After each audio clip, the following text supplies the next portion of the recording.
Thanks.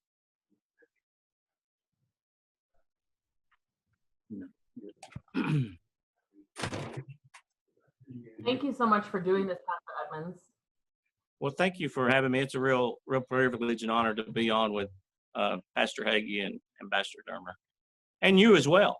It's good to see you. I feel the same way. I was like, I feel like we should bring in some real muscle, but you know, I work for free. So.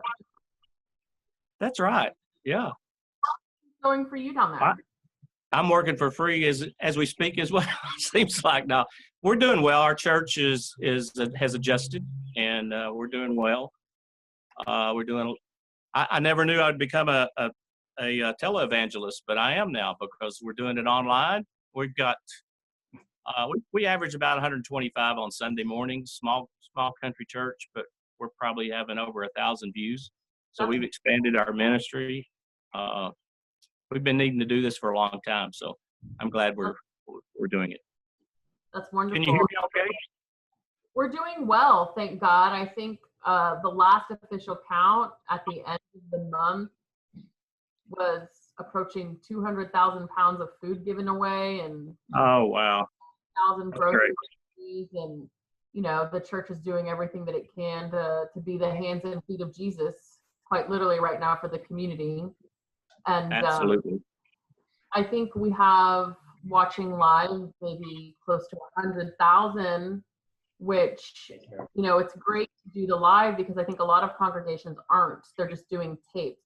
Ambassador, welcome. Hello. Hello, Ambassador. Good to see you. Hello, Mr. Good to see you, Pastor and Pastor. I feel kind of like the odd man out here. Well, let me say this. If there's any red who doesn't belong in this picture? Well, you're not a pastor either, I guess. Yeah. Exactly. You said the odd man out. I am the odd. Yeah, I'll be the odd woman out. So all of this front stuff is obviously going to get cut, but just to review quickly, just so we don't have a cold start, welcome to our CUFI Roundtable. Pastor Hagee, I will then toss it to you to open it in prayer. And then Pastor Hagee, once you say amen, I am going to introduce Pastor Edmonds and let him give his father's testimony, essentially. And then from there, kind of go into the questions that we have. Ambassador Dermer, you've seen from Yarden and Shari going back and forth, just kind of like an outline talking about the Holocaust and Yom HaShoah and Christian support for Israel, education, all of those things. And I know, Ambassador, you have a hard stop at. So, and this, Pastor Hagee, it looks like Masterpiece Theater over there with you. I like that chair. Oh, thank you. This is. Can you milk the chair? This is my third TV show today, so I'm dressed in coat and tie and shirt and gym shorts from there on down. Don't ask me to stand up and sing the national anthem. Okay. Got it. This dialogue right here, I think it's important to remember to maybe after a question gets asked, maybe wait just a beat, because I think it's like a 1 second delay, something. And are you going to go inside, Pastor Edmonds? Yeah, I think I can come back inside. What does that look like? Does that look okay? Looks great. Very okay. Good. You're ready to address the nation. That's awesome. Yeah. Okay, Pastor Edmonds, maybe you need to go back on the porch. The audio.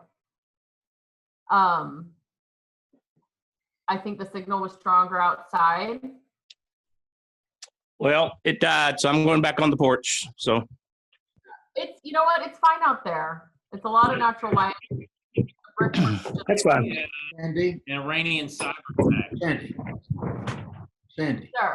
Does this event Sure. It's very beautiful out here, by the way, too. Pastor Hagee, can you repeat that?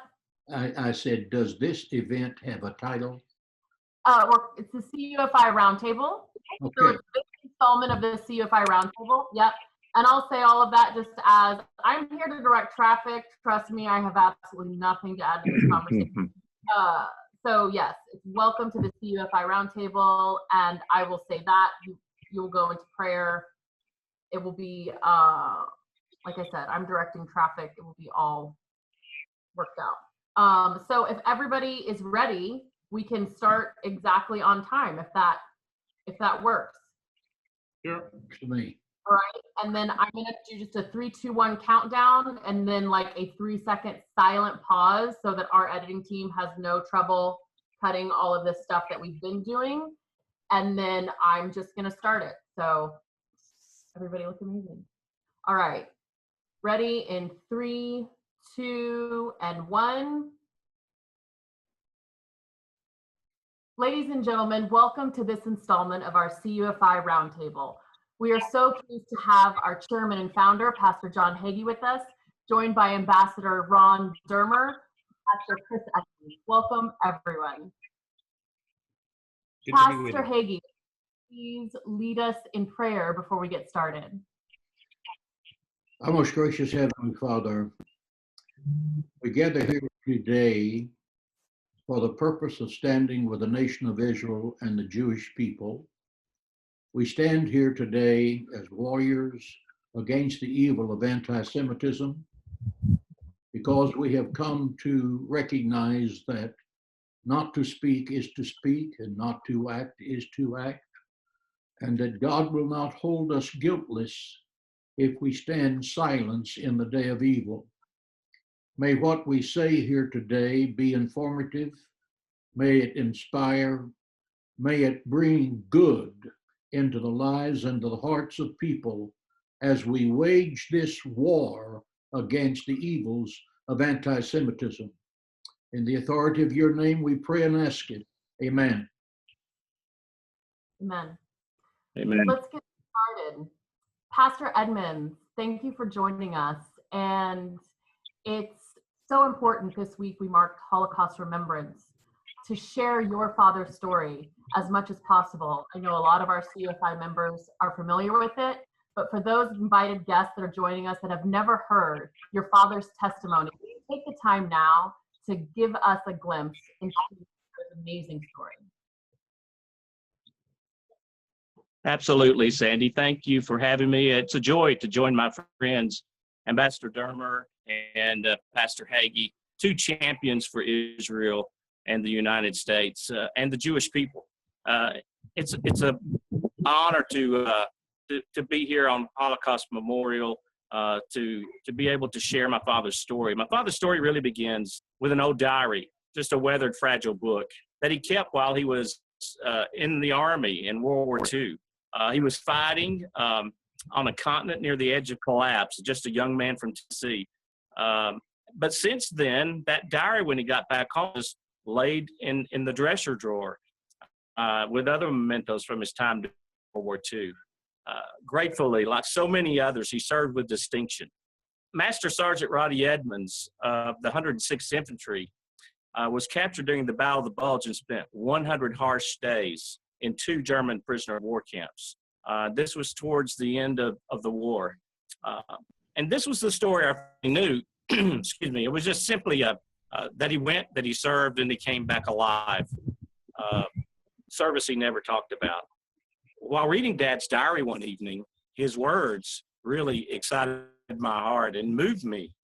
In it, Dad wrote this: a lot of things I'm not going to write because I know they're not exactly nice to talk about.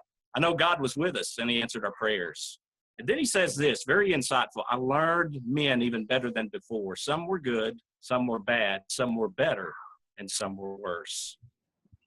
God's Spirit and Dad's words inspired me to look further into his service. And what I discovered was amazing. Dad was the highest ranking American soldier in a POW camp, Stalag 9A. It was a non-commissioned officers camp near Ziegenhain, Germany. The Nazis unbelievably had strict anti-Jew policies, even in the POW camps. They would segregate Jewish men from non-Jews, and they would send them to certain death in murderous concentration camps. Late one evening, the Germans ordered my father and the men with a special order. They announced it over the loudspeaker, and they sent direct orders to my father. And the orders were this: tomorrow morning at roll call, only the Jewish Americans were to fall out, no one else, just the Jews. Anyone who disobeyed the orders would be shot. Without hesitation, my father turned to his men in his barracks and he says, "We're not doing that. Tomorrow morning, we all fall out. Send word to the other barracks." And that's what they did. It was bitterly cold that morning, January 27, 1945. And as the commander approached, he couldn't believe his eyes. He was stunned. Standing in sharp formation were all the Americans, nearly 1,300 soldiers. The German major, he was the eyes and ears of Hitler in the POW camps, and he had issued these orders. He was furious, stormed over to my father. He screamed and he said, "They cannot all be Jews." To my father, calmly and courageously declared, "We are all Jews here." Well, the Nazi turned blood red. He lunged forward, he pulled his pistol, and he pressed it hard into my dad's forehead. "One last chance," he screamed. "You will order the Jews to step forward, or I will shoot you right now." Well, by this time, Dad and his men had faced untold horrors. Brutal battle, a death march, imprisoned in boxcars, 40 days of extreme starvation. Yet their dad and his men stood, and they stood together, just like we need to stand together against anti-Semitism and the hatred of our day. They stood strong, resolute, and finally, Dad spoke, the gun still to his head. And he said, again courageously, "Major, you can shoot me, but you'll have to kill all of us because we know who you are. And you'll stand for war crimes when we win this war, and you will pay." Wow, what courage, what bravery. The major, according to eyewitnesses who I've had the pleasure of now becoming friends with, said the major turned white. He blanched and his arm began to shake. The one with the gun. And still pressing the gun to my father's forehead, suddenly the Nazi lowered his weapon and he put it in his holster and he stormed back to his quarters, and he actually left the camp the next day, never to return and never to ask for the Jews again. So Dad saved the lives of more than 200 Jewish American soldiers that day because of his bravery. And there's much more I could share with you about their time as POWs and the brutality of the Germans, and even another rescue situation where Dad's heroic actions saved not just the Jewish men, but all 1,290 American soldiers in that POW camp when he refused to march out on a death march. And so it's an incredible story, and it's not just his story, but it's the men's story. And I would encourage there's lots of Jewish men there. There's Irish Catholic men. There's men from all over, every nook and cranny of the country. So I would encourage those that want to hear more about it and read more about it. They can pick up a recent book that I wrote about it, No Surrender. But thank you for the privilege of sharing. You know, Dad's heart never had an ounce of anti-Semitism in it or anti-humanity. Dad was simple. He believed God. He believed God was good. Therefore, we must be good to one another. And he truly believed we are our brothers and sisters' keeper. And we need that same action today. We don't need to allow anti-Semitism to find a place in our hearts. We need to care for one another, just like Jesus said. Amen. Thank you for sharing that with us, Pastor Edmonds. You're welcome. Ambassador, over to you. Just hearing that story, and especially in light of this Israel marking Holocaust remembrance, what are the main lessons you think that we can pull from this story that you heard? Well, first of all, it's not the first time I heard the story, and it still sends shivers down my spine. I think it's one of the more inspirational stories I have ever not only heard personally or read about. I think it was remarkable. And I remember the first time I heard that story, it was at the end of 2015 when the chairman of Yad Vashem, which is the Holocaust Museum that we have in Israel, called me and said that we were going to be recognizing Master Sergeant Roddie Edmonds as righteous among the nations. And that is an award, a recognition, I should say, that is given to non-Jews who risked their lives to save Jews during the Holocaust. And at the time, there had only been 3 other Americans who were given such a distinction, because obviously the Holocaust took place in Europe. There were many Europeans, but very, very few Americans. And actually, it was the first time that an American was recognized on American soil. And I heard this story, and he just told me we're going to recognize 2 Americans. And usually that when Yad Vashem would recognize a righteous among the nation, they'll turn to the ambassador of the country whose citizen is being recognized, and they will organize some sort of an event for that person. And they told me it's 2 Americans. It was the pastor's father and one other person. And I heard the other person's story, which they saved a couple of lives, and it was inspiring. And then I heard this story of the pastor's father, and I was stunned. I mean, this is a story you would sort of hear, you'd see a movie, and you say that couldn't have happened. Really, it sort of blew me away, and I said, no, we have to do something very special for this very special person. And a couple months later, on January 27th, which is International Holocaust Day, that is the day when where Auschwitz was liberated, and the International Holocaust Day is tied to that day. We hosted an event at our embassy in Washington, and I'm speaking to all the people listening from our embassy in Washington. I'm in, as you can see behind me, the Golda Room at the Israeli embassy in Washington, and that was made by Andy Warhol, actually, many decades ago. So I'm in the embassy in Washington, and here we hosted an event, and the Pastor Edmonds spoke there, and we invited the President of the United States to be at that event as a commander-in-chief and present.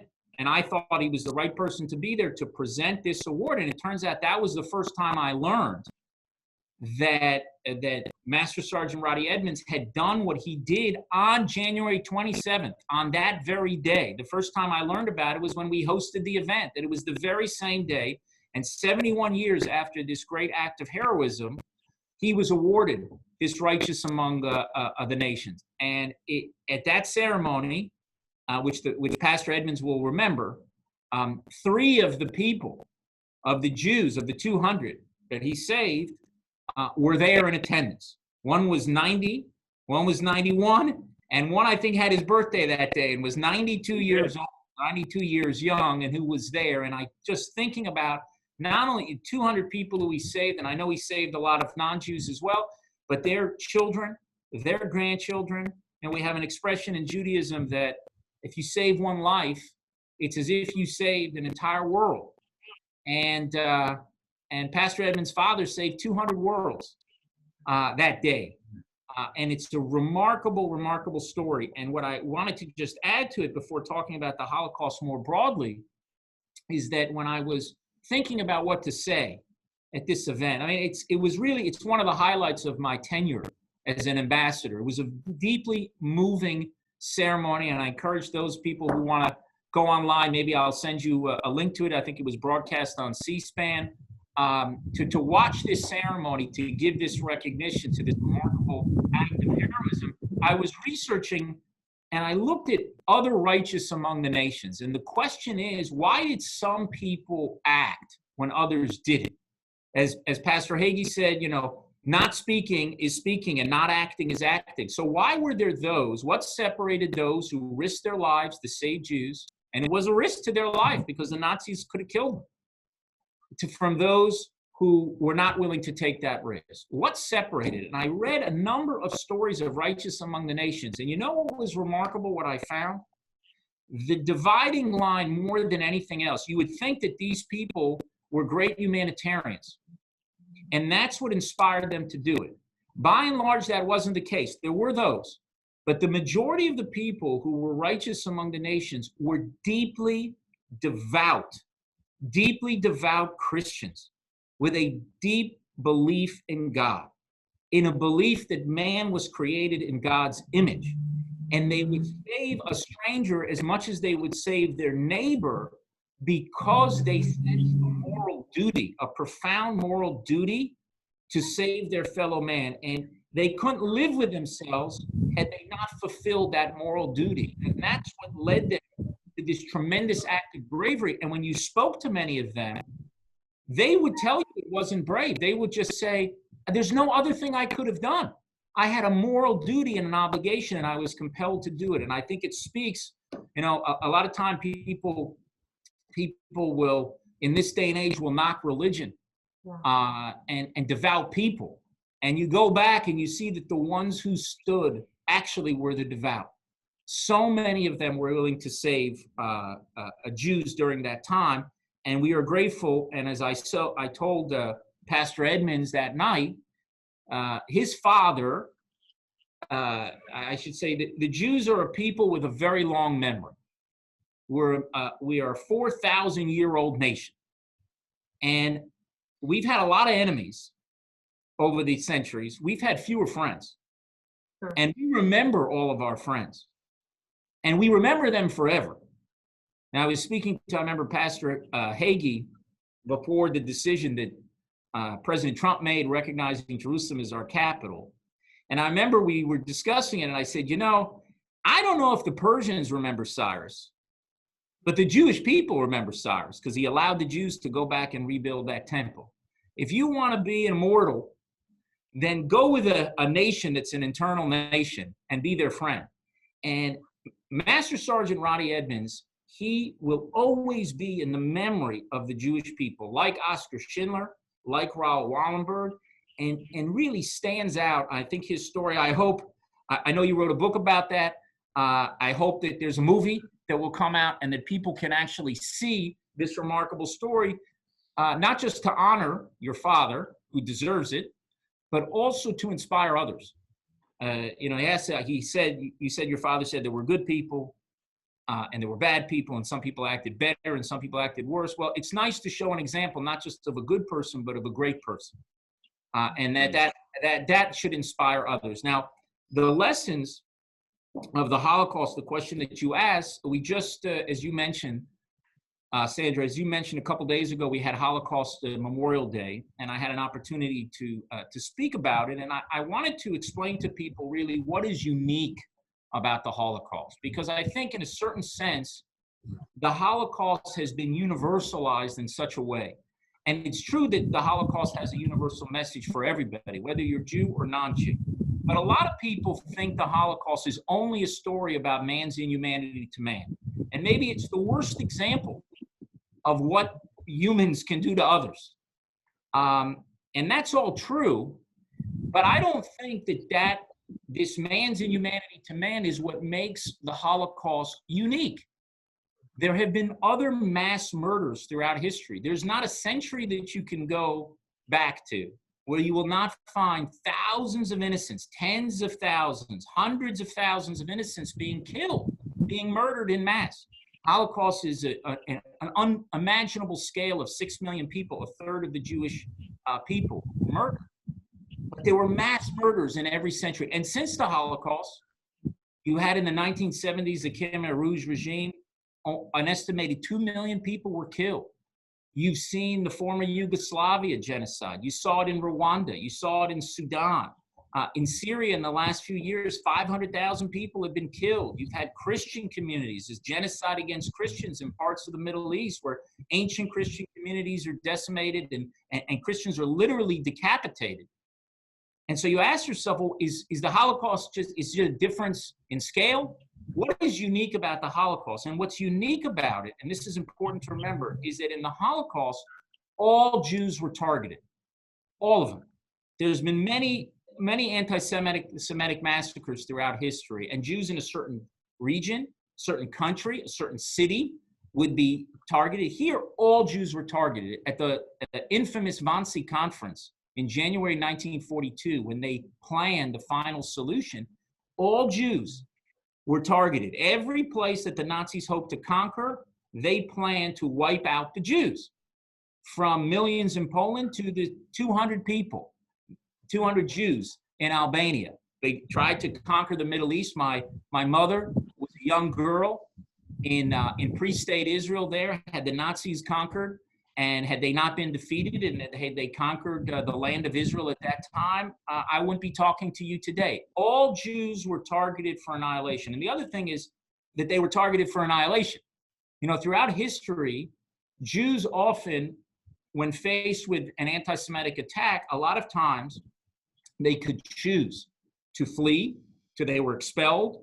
They could choose to convert sometimes, find other ways to get out of this. But the Jews during the Holocaust didn't have any of those choices. The only choice in terms for the Nazis were that the Jews were going to die. Another thing that's unique is that the Holocaust wasn't cases of enraged mobs fired up by their passions going and attacking the Jews. This was systematic and methodical. It was cold-blooded and calculated. They took Jews into ghettos and put them in cattle cars and sent them to concentration camps and put tattooed numbers on them and put them in gas chambers and then in crematoria. This was a carefully planned mass murder, the likes of which the world has never seen. And the Holocaust was also unique because of the unique hatred that is anti-Semitism. There are many hatreds that people dislike other people because of their race, because of their ethnicity, because of many reasons, because they're different than them. But anti-Semitism in unique, it's the longest hatred, and it crosses over time and space and cultures and civilizations, but it's also the most malleable, the most flexible of hatreds, because in modern times alone, the Jews are hated because we're accused of being both capitalists and communists. And Jews are hated because we are seen as being pacifists and because we are seen as being warmongers. And Jews are hated because we're seen as ethnic separatists and ruthless cosmopolitans. You name it, you can find a reason that you want to hate the Jews. Just, I hate the Jews, now let's figure out why I hate the Jews. And there was a book that was written called The Devil and the Jews many years ago, and a scholar was trying to think about anti-Semitism and appreciate where it comes from and try to get a grip on it. And he was trying to understand, why do people believe all these wild things about the Jews? Why do they believe that we're the spreaders of plagues and all these blood libels and all these wild accusations that have been put against the Jews over the centuries? Why do they believe these? It's not just the ignorant who believe it. It's also the intellectuals, people like Voltaire and T.S. Eliot, who believe this nonsense. And this guy was nonsense. This guy was writing right at the beginning, before the Holocaust, before that infamous Wannsee Conference, in 1940 or 1941. And it was a scholar, and after doing all his research, he came to the conclusion that the reason why people believe these wild things about the Jews is because they wanted to believe them. Because there was a preconceived notion of the Jews, that the Jews have been turned into the enemies of mankind over many, many centuries, actually millennia. And once you have that view, this demonic view of the Jews, well, then you'll just find something that fits, something that you can blame them in. Today, it'll be the coronavirus. Somebody told me, am I surprised that people saying that the coronavirus was spread by the Jews, even though everyone knows it comes from China? Says, well, no, I'm not surprised. I'd be surprised if they didn't blame that on the Jews. I hope we'll come up with a vaccine. And guess what they'll say? We came up with a vaccine because we were the ones who did it to begin with. There's no end to the insanity. But one thing is different today than 75 years ago at the end of the Holocaust. And this is the main lesson of the Holocaust. What's different today is that the Jewish people have a sovereign state, that the Jewish people have the power to fight back. Right. Anti-Semitism was before the Holocaust, it was during the Holocaust, and it's after the Holocaust. The new thing that has happened in the life of the Jewish people is that we have a sovereign state, that I'm sitting in the Israeli embassy in Washington. The most remarkable thing about being an ambassador of Israel is that there are ambassadors of Israel, that the Jewish people have a voice, that we have a refuge where we can open our gates to people fleeing persecution, and most important, that we have the power to defend ourselves, that we do not have to beg other nations to defend us. The main lesson of the Holocaust should not be, well, we should be kind to one another. We should educate people for tolerance. We should do that anyway. But I don't think 6 million people had to die. And I don't think 1.5 million Jewish children had to be murdered for people to understand that lesson. That can happen in your daily life when people are mistreated, when you don't treat people as if they were created in the image of God with dignity and respect. We should all understand that lesson. what the lesson of the Holocaust is, that the Jewish people must never again be defenseless against their enemies, period. And we must have a sovereign state that can defend us. And that's why this generation and 3 generations now are blessed that to have a sovereign state of Israel. And we are grateful to all those who work to strengthen it, like Pastor Hagee and CUFI and everything else. So thank you, one Pastor Edmonds, for what your father did 75 years ago in that fateful moment of saving Jews. And I want to thank Pastor Hagee for everything that he does and everything your organization does to strengthen support for Israel here in America and really to strengthen the one and only Jewish state. That was a short answer to a long question. Thank you.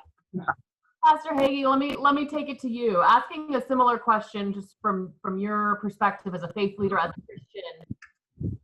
You've heard obviously Roddie Edmonds' story before, and you've heard it again today. Yet sadly, we're still seeing a rise in anti-Semitism. And can you speak to how Roddie Edmonds' story is relevant to Christians today? We're not in World War II, but anti-Semitism is still here. What would you say to the Christian, having just heard Roddie Edmonds' story, how it's relevant to them today? I think the central theme of Master Sergeant Edmonds is the fact that he had the courage to confront evil. He was fearless. King David said to Israel, you who are righteous hate the evil thing. Now that's in the Bible, and I know that's a politically incorrect statement.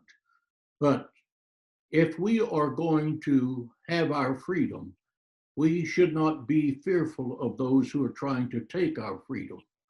As I have said many times, that silence in the face of evil is sinful, and not to confront evil is evil, and not to speak against evil is evil.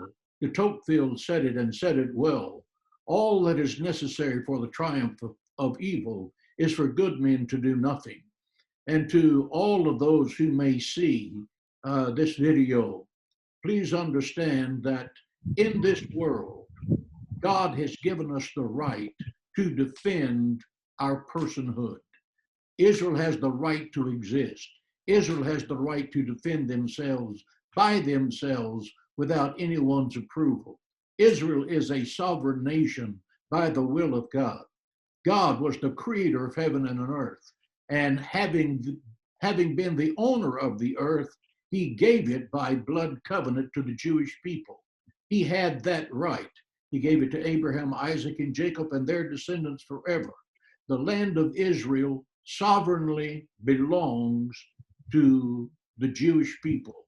Therefore, let the nations of the world and the leaders of the world recognize that an almighty God, in an act of sovereign grace, gave that to the Jewish people. They do not occupy the land, they own that land.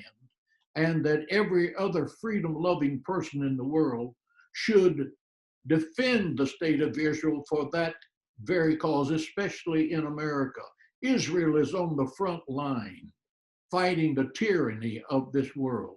They're surrounded by evil empires that can't spell human rights or human dignity, who want to destroy Israel and to destroy America.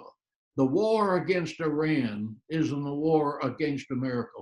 When the President of the United States crushed the Iranian deal, he not only helped Israel maintain its sovereignty, but he did a great deal to guarantee the freedom of the United States of America.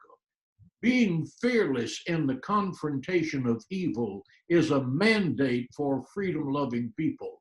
Let us as Christians defend the Jews vigorously, not in a cowardly way that it can be taken any other way than we support Israel. We support the Jewish people, and if you don't like it, that's tough. We're not changing our position, not now and not ever. Thank you, Pastor. That is an excellent segue to our next question to you, Ambassador. A lot's changed since World War II. The anti-Semitism has not. But can you speak about a little bit how Jewish and Christian relationships have changed, where we've come from and where we are today? That's another remarkable change that has happened, and our relationship shifted from many centuries of enmity and conflict, a change began about 40 years ago, and sort of moved from this enmity to friendship. And Pastor Hagee was a big part of that change. And there were really a handful of leaders who began changing how devout Christians saw the Jewish people and how they saw the Jewish state. He was a kind of lone voice in the wilderness at that. I know since then, things has changed, but that was a historic shift. There was a replacement theology in the past where people said, well, the Jews, were once chosen, but now Christians now have been chosen, and Jews are condemned to suffer for not accepting the Christian faith. And there was a shift, a theological shift, but ultimately it requires what Pastor Hagee just spoke about, which is courage. I mean, then he was largely alone and was able to stand up as a pastor in San Antonio. I don't know how many people you had in the pews then, but I think it was probably a much smaller service than you have today. But at that time, a young pastor said, this is what we need to do to have a friendship with the Jewish people and a Jewish state. When many were condemning Israel, I think it was after the attack that Israel made on the nuclear reactor in Osirak that Menachem Begin authorized, which also not only was good for Israel, but it was also good for the entire world. And that was attack condemned by the entire world, including by the United States at the time. But here was this young pastor who took this stand. And I think there were a few others who joined as well and were able to shift it from this relationship of enmity to the relationship of friendship. And now I think we're in the midst of another shift, which is that of a partnership in actually dealing with common challenges. And one of those things in the fight against anti-Semitism is taking on this whole BDS movement, the movement to boycott, divest, and sanction Israel. And I know that Christians United for Israel has actually played a leading role in that, in an effort to sort of pass legislation in individual American states to make sure that while people have the right to free speech in the United States, and that right is sacrosanct, that doesn't mean that state governments have to do business with people who are trying to boycott the state of Israel. And the BDS movement, it's important for your listeners to understand, this is an anti-Semitic movement. And I do not say anti-Semitism, I do not pin that scarlet letter A lightly on any movement. So I'll explain why it's an anti-Semitic movement. When somebody comes to me and says this, let's say a Christian group, and there are Christian church groups who say we're going to divest from Israel, we're going to boycott Israel, or maybe an academic group that will say we want to divest our institution from Israel or boycott Israel. First question I ask is, what number are we on your list? Because if they have a list of 20 countries or 40 countries or 60 countries or 80 countries that they've decided to divest from and boycott, then I understand they have a principle. They've cast the net wide, and they have found Israel. Israel's been found in that net, and my job as Israel's ambassador is to educate them and to explain why they're wrong, to tell them, to convince them, dealing with the context, with our wars, everything that they think, all the facts that they think, to try to educate them of why I think they're wrong. But at least I know I'm dealing with people with a principle, because Israel doesn't stand alone. But when I see a group that has singled out Israel alone among nations for boycott, divestment, and sanction, there's no principle for that. There's no possible principle it can be except for one, that person's an anti-Semite. That organization is being anti-Semitic, even if they don't know it. The mark of anti-Semitism is the singling out of the Jewish people, to treat them differently than all the other nations. When you treat Israel different than every other nation, you are also engaging in anti-Semitism. And that's why to those people, I don't believe in engagement. I believe that you must confront them, that we all must confront them. And with those who try to delegitimize and defame Israel must be delegitimized and defamed. Israel is a country that can be subjected to criticism. We're not perfect like any other country in the world. But when you single out Israel for divestment and boycott, then I think that you yourself must be singled out, and we must push back against it. And the fact that you've had some Christian groups do this at a time, as I said, when Christian communities were decimated in the Middle East in the last decade. A century ago, Christians accounted for 20% of the Middle East. Today, it's about 4%. When you have Christian groups divesting from Israel, when ancient Christian communities in our region are being decimated, and Christians literally have been decapitated in recent years just for their Christian faith, and you are boycotting or divesting from the one state in the region that has a thriving, growing Christian community 5 times larger than it was when Israel was established 72 years ago, that just makes the anti-Semitism all the more outrageous. But we feel very blessed that CUFI is really helping push this effort at confronting anti-Semitism, and it's just an old anti-Semitism in a brand new face. Once it was the Jewish people, now it's the Jewish state. And I think the fact that Christians are leading this effort speaks to the profound and dramatic change in the relationship between Christians and Jews. And again, I thank Pastor Hagee for being part of the transition from enmity to friendship and being a leader, not just a leader of the change from friendship to partnership. Pastor Hagee, Ambassador Dermer just mentioned replacement theology. And for anybody just joining us or who isn't familiar with how replacement theology was a central foundation for anti-Semitism for centuries, can you speak a little bit about what church leaders should be doing to ensure that their congregations are educated not just about the horrors of the Holocaust, but also about the dangers of replacement theology? We talk about replacement theology in toto because there are a lot of people who practice replacement theology that don't know it. Replacement theology fundamentally teaches in an oversimplified statement that God has removed the Jewish people from his plan and replaced them with a church, that the Jewish people have been set aside and now everything evolves around the Christian church. That is a false doctrine. It is simply not true. Anti-Semitism began in the 2nd century with John Chrysostom, who was called the Golden Mouth. He is the one who started the phrase, the Jews are the killers of Christ, God hates you and I hate you. And that anti-Semitic verbiage became involved in the Roman Church. This was a theology that continued century after century that produced the Crusades.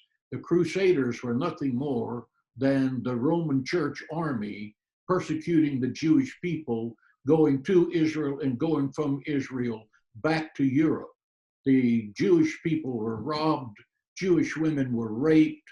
The first crusade that got to Jerusalem, the Crusaders put Jewish men and women in a synagogue, set it on fire, and while 969 Jewish people were being burned alive, the Crusaders, under the sign of the cross, walked around that burning synagogue singing, Christ, we adore thee. That's the kind of godless, hateful anti-Semitism motivated the Crusades. From the Crusades, that just continued until the Spanish Inquisition, when King Ferdinand and Queen Isabella, under again the approval of the Roman Church, terminated the relationship with the Jewish people over Spain. They were given a 14-day period to get out of Spain. That is the Edict of Expulsion.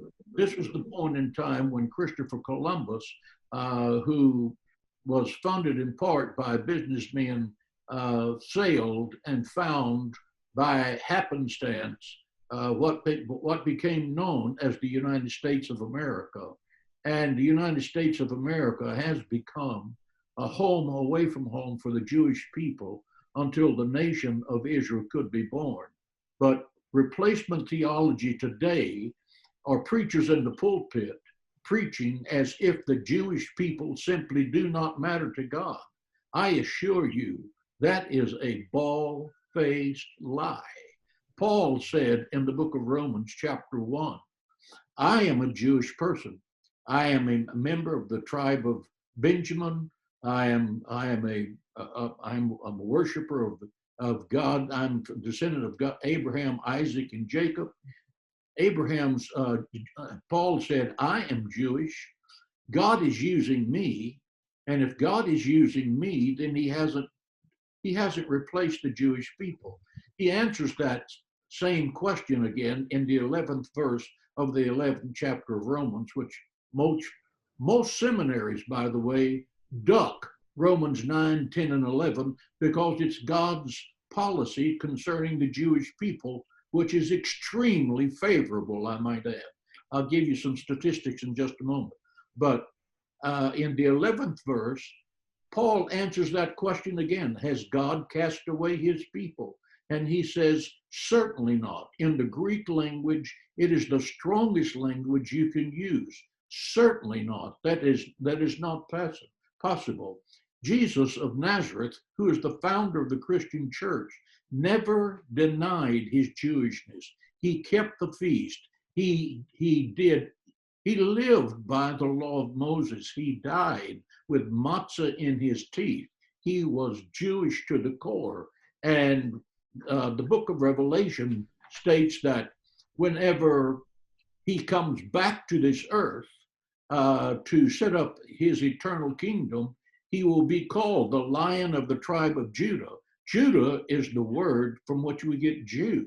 So Jesus is coming back identifying with the Jewish people. When you really read what happens when the millennial kingdom is set up, Christians call it the millennial reign. The Jewish people call it the golden age of peace. But it's 1,000 years of perfect peace. The righteous Jews are front and center.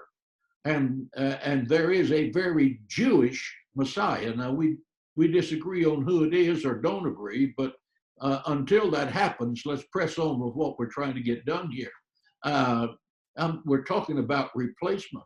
The prophets of the Old Testament said that Gentiles will take a Jewish person by the sleeve, a man by the sleeve, and say, teach us in the way of the Lord. In other words, there are Jewish feasts that are going to be kept when the rabbi gets back here. We believe that's Jesus Christ. And quite frankly, 90% of Christianity doesn't have a clue about what that's all about. Let's talk about replacement. In the New Testament, the name Israel occurs 77 times. That has nothing to do with the church. You cannot spiritualize the text. It means what it says it means, Israel. The word Jew occurs 75 times in the Old Testament and 188 times in the New Testament. Get those numbers in your mind. Let's see now. The word Christian occurs 3 times in the New Testament. 188 times Jewish, 3 times Christian. Who was replaced here? So 1 Chronicles 17:22 says, for you, Lord, have made your people Israel your very own people forever. And you, Lord, have become their God. That's 1 Chronicles 17:22. You replacement theologians, sit down tonight and read that until this bogus, hateful, old, evil doctrine, replacement theology dies where it needs to in your heart, soul, mind, and body, and certainly in your speech before your congregation. Ambassador, I think that's what you would call a short answer to a very long question. Well, I have to tell you, I have to tell you, I always learn a lot, listen to Pastor Hagee, but one of the questions I get asked from time to time, less so nowadays, but I used to get asked, you know, a decade ago, 15 years ago, and I know the pastor now probably for close to 2 decades, we've been friends. They asked me, you're an Orthodox Jew.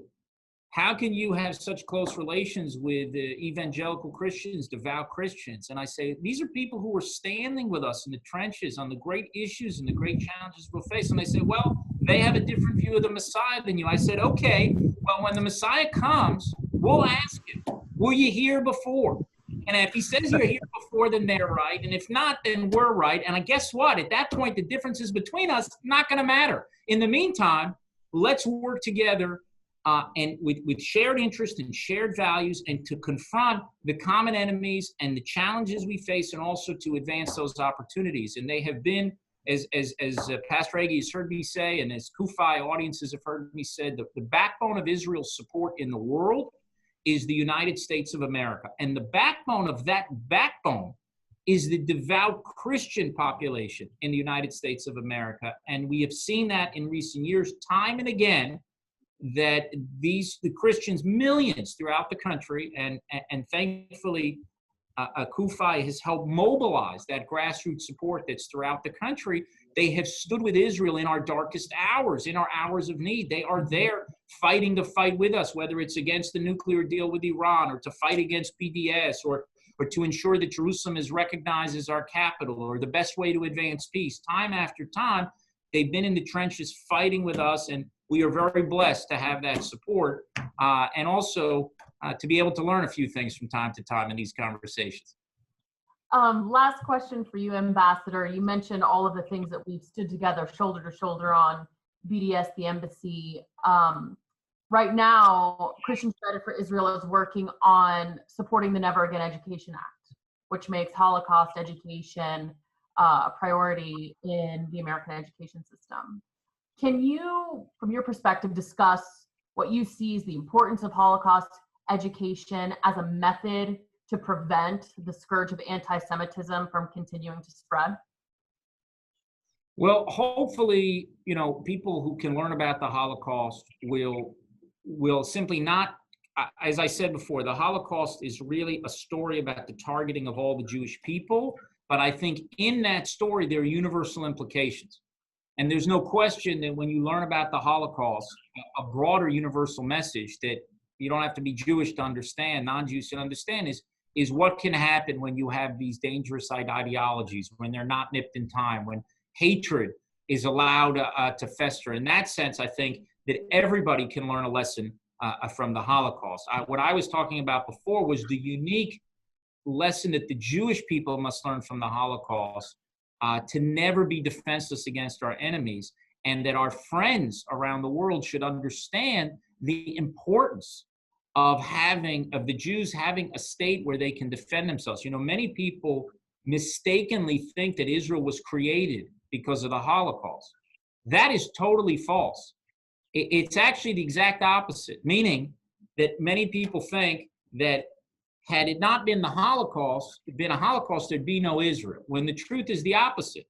Had there been an Israel, there never would have been a Holocaust, because had there been a refuge for the Jewish people, had the Jewish people have been able to defend themselves, you never would have seen 6 million Jews murdered with no place to go, where government after government shut their gates, including, the government of the United States at this time. And the whole world has been blessed with the United States of America. That's a great and benevolent nation. And no nation has ever been as kind to the Jewish people as the United States of America. But in our darkest hour then, 80 years ago, America closed its gates. That ship, the St. Louis, that was left off the shores of Florida. And the United States government, they didn't send those pilots to go bomb the tracks that were going to Auschwitz. None of the other nations did. The Jews were really abandoned in the world because we didn't have a sovereign state. And the problem of anti-Semitism predates the Holocaust by 20 centuries. And in fact, in some way, the Holocaust has blinded us to all the anti-Semitism that came before. It's sort of like a great sun that blinds us from all the anti-Semitic stars that are in the sky. You just can't see it because it's such an awesome, horrific event that happened where 6 million Jews are murdered, a third of the Jewish people. So it's hard to see what happened before that. But century after century, you've had anti-Semitism. And I hope that in studying about the Holocaust, it won't just be, here's what happened between 1941 and 1945, or 1942, or 1939 with Kristallnacht, or 38, but they would look not just as a 7-year period, not just at the Nazis, but what was the powder keg of anti-Semitism that the Nazis were sitting on where they struck that match. We've had anti-Semitic attacks. The pastor spoke about them in the Crusades in Jerusalem. There's also, before they went to Jerusalem in Europe, they took 800 Jews of Worms and they put them also in a building at the time and lit it up. And you've had massacres and massacres century after century of Jews. And anti-Semitism actually predates Christianity by several hundred years. It is true that the pastor spoke about the whole issue of deicide and the allegation of deicide against the Jews, but many of the anti-Semitic charges against the Jews, blood libels, spreaders of plague, well poisoners, that actually predates. It goes back to antiquity, to the Greek world that was actually inherited by, in this case, the early Christians that you mentioned, that they were referring to an anti-Semitism that had even predated it. There was this new charge against the Jews that the Jews were responsible for killing God, and that all the future generations were going to be held responsible for that. That was a new charge and a pretty combustible one, but it's important to understand this powder keg of anti-Semitism. When Theodor Herzl, who was the visionary of Zionism in the end of the 19th century, he went to a lot of what triggered his understanding of the need for the Jews to have a state was he attended a trial of Dreyfus, of a captain in the French army who was accused of being a spy. And he went to enlighten France at the end of the 19th century, and he saw this volcanic eruption of anti-Semitism during that trial. And he understood that even the enlightened countries in Europe would not accept the Jews. If this could happen to Dreyfus, if this could boil to the surface and erupt, then the Jews needed a state of their own. So 50 years before the Holocaust, Theodor Herzl understood the dangers. And he said, the Jews have to have a state of their own. We have to have the ability to defend ourselves. But one thing that Herzl and many of the early Zionists were mistaken about, many of them thought that the birth of Israel would end anti-Semitism. They actually thought, many of them did, that the reason for anti-Semitism is that the Jews were a minority everywhere and a majority nowhere. And if there could be one place in the world where the Jews would be a majority, then the Jewish people would be treated like every other people in the world, where they have a homeland, and then there are minorities among other nations, and they would be treated with respect and with dignity and all that. They were wrong about that. Not only were they wrong about that, but in a certain sense, everything is flipped on its head. Because in Herzl's time, many believe that the reason why there's anti-Semitism is the Jews did not have a state. Now, people believe that the reason why there's anti-Semitism is the Jews do have a state. Then the anti-Semites said, Jews, go to Palestine, which is what it was called then. And it was called then because, as the pastor said, we are called Jews because we are the people of Judea. That's why we are called Jews. But the Romans tried to disconnect the Jewish people from the land of Israel, the land of our forefathers, the land where our patriarchs prayed and our prophets preached and our kings ruled, like David and Solomon. They tried to disconnect it in the 2nd century, so they called it Palestine, making it connected to the ancient Philistines, which have no connection to Arabs or today's Palestinians or anything like that. But then, in Herzl's time, before the birth of Israel, the anti-Semites said, Jews, go to Palestine. Now the anti-Semites say, Jews, get out of Palestine. So Israel is not the cure for anti-Semitism, and Israel is not the cause of anti-Semitism. But Israel did give the Jewish people, as I said at the beginning, the ability to fight anti-Semitism, to fight our enemies on the battlefield, to fight our enemies in the courts of public opinion, to make alliances with friends like CUFI and others, where we can confront the anti-Semites today as a sovereign, proud nation again. And I think that's a big shift. So if Holocaust education would focus on the anti-Semitism that was the root of it, this unique hatred of the Jewish people, not just the events of a few years, although if they speak about those events, I hope they speak about Master Sergeant Roddie Edmonds and make that required learning, because it actually tells you that in this evil, there can be good, and there can be a light in a sea of darkness. But it should focus on, I believe, the history of anti-Semitism and the unique nature of that hatred. And I think if people understand that, then they will understand the reason why you must have a strong sovereign Jewish state. Thank you, Ambassador. And lastly, Pastor Hagee, we've unpacked a lot on this roundtable. It's been wonderful, but if you could just leave the viewers with what you would say as Christians we should be doing to confront anti-Semitism in our communities? I think that one of the imperative things for Christianity is to remember that our roots are Jewish. Judeo-Christianity is who we are. Let me say it this way. The Jewish people do not need Christianity to explain their existence, but Christians cannot explain their existence without the Jewish people. Therefore, it's Judeo-Christianity. You have to consider the fact that everything we have that we hold dear came to us from the Jewish people. They gave to us the Bible, every word written by Jewish hands. They gave to us the patriarchs, Abraham, Isaac, and Jacob, and we called them the spiritual taproot of Christianity, but they're also the taproot of the olive branch, olive tree that is the Jewish people. They also gave to us the prophets of the Old Testament. They gave to us the first family of Christianity, Mary, Joseph, and Jesus. Just take Jesus out of the equation, and there wouldn't be a Christian church on the face of the earth. They gave to us the disciples, the Apostle Paul, who wrote most of the New Testament. And whenever all of the dust gets settled in the Middle East, the kingdom that will rule the earth forever. And ladies and gentlemen, there is coming a day when there will be perfect peace on the earth. And there's going to be a Jewish guy on the throne, and he's going to rule the world with a rod of iron. Happy day, happy day, happy day. I can't wait for it to get here.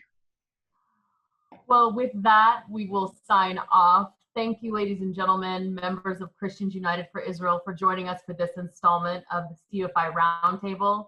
I think due to technical difficulties, we lost Pastor Edmonds, but we thank him for coming to share his father's story, incredible testimony of heroism in the face of evil. And to Ambassador Dermer, thank you so much for coming and sharing your expertise. And Pastor Hagee, as always, we couldn't do what we do without you. Thank you so much. Stay safe and healthy, and thank Sandy, Christians throughout the Christian supporters, CUFI. Thank you for all you do. You have done for Israel, you are doing for Israel, and all that I know you will do for Israel. Thank you so much. It's our pleasure.